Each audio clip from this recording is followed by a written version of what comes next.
Hello guys, ഞാനിന്ന് വന്നിരിക്കുന്ന കുറച്ച് യൂട്യൂബ് ടിപ്സ് കൊണ്ടാണ്. ടിപ്പ് നമ്പർ 1: നമ്മൾ വ്ളോഗ് ചെയ്യുമ്പോൾ ക്യാമറയിലോട്ട് നോക്കി വ്ളോഗ് ചെയ്യുക. അല്ലെങ്കിൽ നമ്മുടെ വ്യൂവേഴ്സിന് മനസ്സിലാവും നമ്മൾ അവരോടല്ല സംസാരിക്കുന്നത് എന്ന്. നമ്മൾ ക്യാമറയിലോട്ട് നോക്കി സംസാരിക്കുകയാണെങ്കിൽ അവർക്ക് മനസ്സിലാവും നമ്മൾ അവരോടാണ് സംസാരിക്കുന്നത് എന്ന്. ടിപ്പ് നമ്പർ 2: നമ്മൾ വോയിസ് ഓവർ കൊടുക്കുമ്പോൾ കുറച്ച് സൗണ്ട് കൂട്ടിക്കൊടുക്കുക. ടിപ്പ് നമ്പർ 3: നമ്മൾ വീഡിയോ എഡിറ്റ് ചെയ്യുമ്പോൾ നല്ലൊരു എഫക്റ്റ് ഇടുക. ടിപ്പ് നമ്പർ 4: നിങ്ങൾ വീഡിയോ എഡിറ്റ് ചെയ്യുമ്പോൾ CapCut എന്ന വീഡിയോ എഡിറ്റർ ആപ്പിൽ എഡിറ്റ് ചെയ്യുക.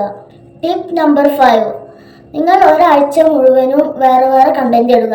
എന്നിട്ട് ഒരാഴ്ച കഴിഞ്ഞതിന് ശേഷം ഏത് കണ്ടന്റിനാണോ കൂടുതൽ റീച്ച് കിട്ടിയത് വെച്ചാൽ നിങ്ങൾ പിന്നെ മുതൽ എന്നും ആ കണ്ടന്റ് ഇടുക. ടിപ്പ് നമ്പർ 6: നിങ്ങൾ വീഡിയോ അപ്ലോഡ് ചെയ്യുമ്പോൾ വീഡിയോക്ക് നല്ലൊരു ടൈറ്റിൽ കൊടുക്കുക. വീഡിയോക്ക് നല്ലൊരു ഡിസ്ക്രിപ്ഷനും കൊടുക്കുക. പിന്നെ വീഡിയോ അപ്ലോഡ് ചെയ്യുമ്പോൾ 2 മണിക്കൂർ അൺലിസ്റ്റിൽ ഇട്ടിട്ട് വേണം പിന്നെയാണ് പബ്ലിക്കിൽ ഇടേണ്ടത്. ഇത്ര കാര്യം മെയിനായി ശ്രദ്ധിക്കണം. ടിപ്പ് നമ്പർ 7: നിങ്ങൾ വീഡിയോ അപ്ലോഡ് ചെയ്യുമ്പോൾ നല്ല ക്ലാരിറ്റിയിൽ വീഡിയോ അപ്ലോഡ് ചെയ്യുക.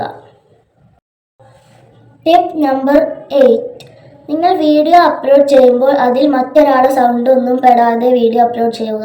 ടിപ്പ് നമ്പർ 9: നിങ്ങൾ വീഡിയോ എടുക്കുമ്പോൾ നല്ലൊരു ബാക്ക്ഗ്രൗണ്ടിൽ വെച്ച് വീഡിയോ എടുക്കുക. ടിപ്പ് നമ്പർ 10: നിങ്ങൾ വീഡിയോ എടുക്കുമ്പോൾ ഫോൺ കുലുങ്ങാതെ ശ്രദ്ധിക്കുക.